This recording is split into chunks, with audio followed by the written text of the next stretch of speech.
Okay, so I'm plastering at the moment. There's the torch gun. God damn it. I need to be more organised. Okay, so where those timbers were, I plastered directly over the top of them. Can you see?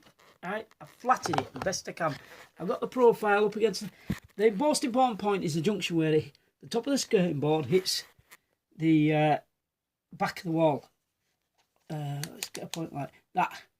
That run there. You can see it. Because when you put the skirting board on, you're going to get a gap up there. You don't want a gap up there. You're going to want your paper to come down and hit the top of the skirting board, and you want it. I pulled it over a little bit.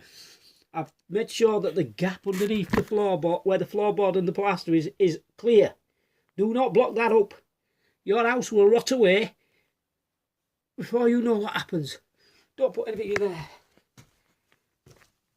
So I've done to here. And that bit where the network wire was that I was talking about, I put browning in there to make sure that I can get at it if I ever need to take it back out. Over there. I mix browning into this. This is Thistle Finish plaster. No, not Thistle Finish, it's finished. Multi-finish, surface finish, proper plaster. So I've plastered to here.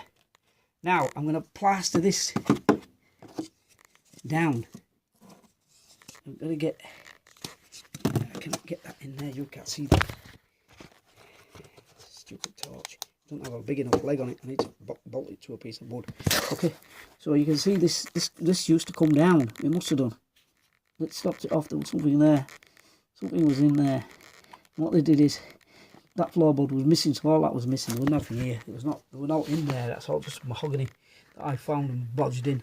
And I put it back in. It took a lot of work to do it in the first place in the 80s, 1986 or 7, something like that. So from there, I'm about to plaster from that point there. That's plasterboard that I've put in, new, fresh. It's the one that's got the fiberglass face on it. It's got fiberglass running inside that. It's different. It's a lot bigger, fatter pieces. So I'm going to plaster along there up to the top. I've put that there. That's a piece of 3000 liner paper with parcel tape over it. Because if I try to plaster behind there, I've taped it now. I can't get it off. I don't want my plaster going down the back of that hole. I want it bonding to the top of that, and then afterwards I'll pull that out. I'll just spray water on the cartridge paper and everything will disintegrate and I'll pull it back out. I've done it many times. So I'm going to plaster this back bit first with a massive hole down there, but it don't go anywhere. I've checked it. I pushed a brodled a bit of rod, pushed the rod in there, and I checked it, and the beam, it does go in with the beam, but it doesn't go out the other side and go into next doors. The next doors is on the other side, but that's a double brick wall. It's stiff and strong. Okay, so I'm plastering from there, and these floorboards, just in case if I ever have to get them back, I want to make sure the plaster's not touching the floor. It can't touch the floor.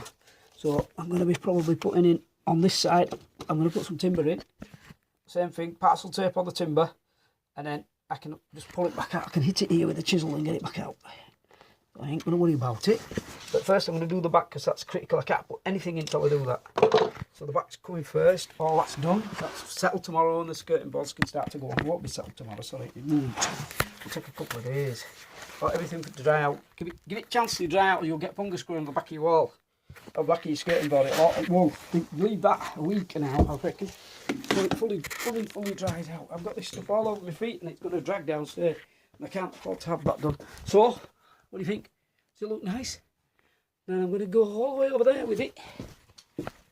There, and then I'm going to plaster that bit. So, just going to finish that off there. Look, the piece missing. I'll level it all. Make it all level with the top of the wall where none of it's level, but level it as best you can and fill it be your friend and fill it all back up. And it's only going to be a little filler because it's just a little bit. There we go. Here we go. I'm going to go pick my daughter up soon. It's